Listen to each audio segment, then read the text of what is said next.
দুনিয়ায় যাদের মা নাই তাদের মতন বড় দুঃখী কিন্তু আর কেউ নেই। দুনিয়ায় যাদের বাবা নাই তাদের মতন বড় অভাবী কিন্তু আর কেউ নেই। বাবার দোয়ায় কাম হইয়া যায়, মায়ের বদদোয়ায়ও কিন্তু কপাল পুড়ে যায়। কথা বলেন ঠিক না বেঠিক? বলেছেন ইয়াসিন ওয়াল কুরআনিল হাকিম, আল্লাহু আকবার। আবার বলেন আল্লাহু আকবার।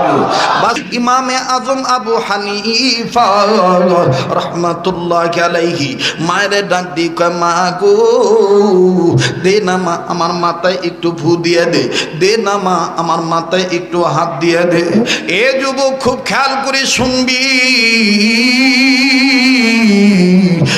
যদি তোর মা তোর প্রতি নারাজ থাকে আল্লাহ কিন্তু নারাজ হয়ে যাবে। এর যুবক